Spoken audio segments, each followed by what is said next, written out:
cow. When we were in the Grand Canyon. There's another cow. No, I think that's the same one. We were in the Grand Canyon. Osprey? Ah, wait, that's why. There we go. Is it of the M? It does of the M. Yeah, it's an That's osprey. exactly what it is. Oh, nice. Paying money to be there that day. You can't just let me take a picture of them. Is this the turkey vulture still? Yeah. Yeah, turkey vulture. Coming close. Turkey See, vulture. quality instead of quantity today. I like his guns. Wow. That's That an is adult. close. He's got a redhead. We were driving down on Perception. It is. Do you know if it's a male or a female? I don't know. This is a female sharpshin, and the reason we know is because she's a little bit bigger than a male. Our males are pretty small when you see them in the hand. Now this female sharpshin is a hatchier. We know this for a couple reasons. First of all, she's a little more feisty. That's pretty common with our hatchiers. She's got these nice yellow eyes. Next year there'll be a nice orange color, and then as an adult she'll have a nice tomato red coloration on her eyes.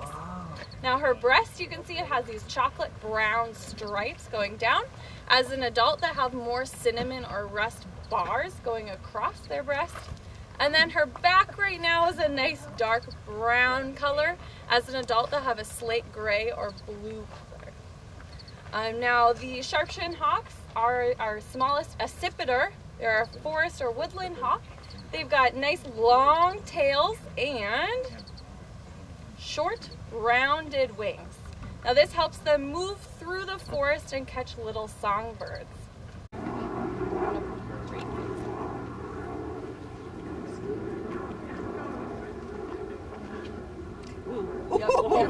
Yep. Keep your hand down. What I'm going to have you do, you want to scoot your hand up just a little bit. Yep. No, up higher. Up higher? Yep, here. I'm going to take her hand. And then you higher. There you go. And then Jessica's going to take a picture of you. Okay. Thank you. Okay, hold her down a little bit more. And then go ahead and do like the Statue of Liberty. On the count of 3, go ahead and let her go. Oh. 1, 2, 3. Give her a little tap. Oh, yeah. And then they give her a little push right up into the air, okay? All right, now get your arm up there. On the count of 3. 1, 2, 3. There you go. Look at that. Look at that. So if this bird kind of makes around, we'll be able to kind of see those short rounded wings and watch.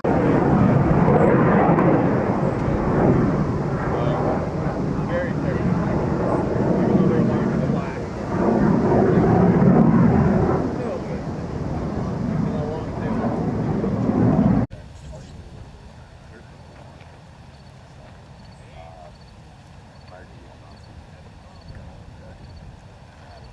So the ospreys put on a very nice show. Very nice bird. Just kind of cruising up in the wind.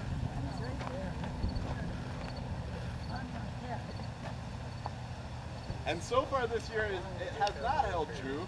But the counters are mentioning that ospreys generally are in pairs when they're migrating. But I don't know if I've ever seen 2 at one time flying together, so. Hi.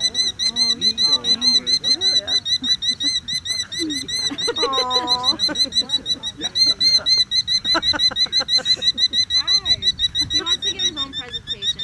Does anyone know what kind of bird this is? Any guesses? Yeah, it's a Merlin. And he's a talker.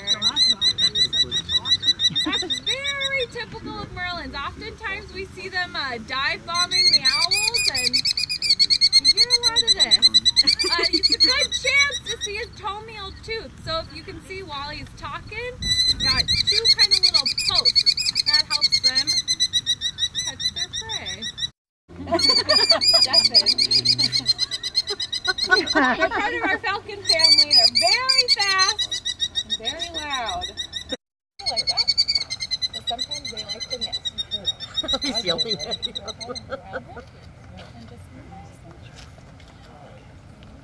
I'm going to go ahead and lift him up.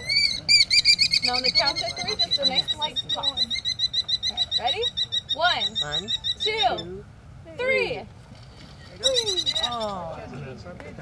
Well done.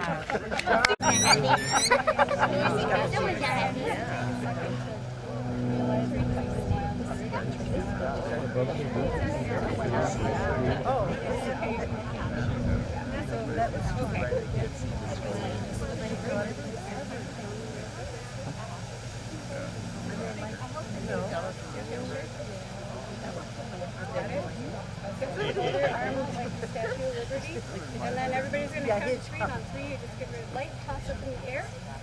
So 1, 2, 3. 9-digit numbers. No other bird will ever have this number again. And the hope is that we're going to release these birds. They're going to go and get caught at a different banding station. And we'll start to learn some information about these birds. Maybe how old they become, how old they can live, where they're migrating to, maybe where they're coming from, or maybe if they're even just sticking around and not migrating very far. Kind of the same though. This one is a female Cooper's hawk. This is a female sharp-shinned hawk. So they're both the accipiters, so that means there are woodland hawks. They have shorter, rounder wings and then very long tails. So if you pull out these wings, you can kind of see them here. Shorter, round wings, and then that very, very long tail. You can see how it goes far down past the feet. These are short and rounded. They're not super great at soaring like our bootios, so broad-winged hawks like we're seeing, as well as red tails. So when they're up in the air and they're flying, you're going to be able to identify an accipiter by doing a little bit of flapping and a little bit of gliding. And then flapping and gliding, they're not going to have their wings straight out and soaring as much as like our bootios are going to. So both of these are young birds. You can see that by their yellow eye. They have a kind of a vertical streaking on each feather on their breast and their belly, and their backs are red. Or sorry, they're not red. They are brown. Where I was going with the red is when these birds get older, their eye turns from yellow to orange to a dark, dark red, and it's very, very beautiful, very stunning. To look at, especially when their back turns into a slate gray color as they get older. So they're really, really pretty. The other accipiter that we see here is going to be the northern goshawk. However, we see the most sharp-shinned hawks. Goshawks we see the second, and Coopers we see the least here. Most other places in the world you're going to be seeing less goshawks and more Cooper's hawks. So to see this bird up close, it's actually pretty cool. The tail. You can kind of see this right now as they're next to each other, that the Cooper's hawk head is a little bit more pronounced than the sharp-shinned's head. And as it's flying in the air, you can look for that. This guy is more like a capital T, this guy is more like a lowercase t because that head sticks out more. Coopers also are going to be flapping just a little bit slower than the sharp-shin. So these birds are both on their migration, so we're going to not hold them too long, we're going to get them on their way. They're just about this tight. We're going to put the bird right in there. You don't want to squeeze her too hard, so you might be able to release just a tiny little bit. She starts kind of going like this, then we'll just hold her a little tighter, okay? You can come behind and do this if you feel more comfortable as well. Alright, so just hold her, and then Allie's going to take a photo. Smile! She is kind of a feisty one, and that is good. She's a survivor. So you just keep holding. Appreciate the fact that you're holding a Cooper's, and we don't see many of those. Yeah. So it's a really unique opportunity. Alright, when this car passes, then we're going to let you release her. One thing that's kind of cool about a Cooper is as we're waiting here, Coopers, they kind of put their feathers up around their head so they have a little bit more of a square looking head. That's one way they show aggression actually. Alright, so on the count of 3, what you're going to do is you're going to put her up in the air like this, 1, 2, 3, and just toss her right up. Alright?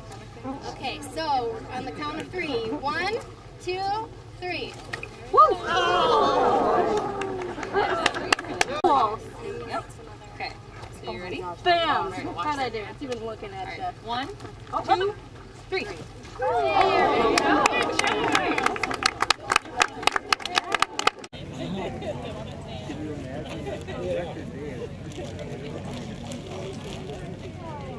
that would be mine.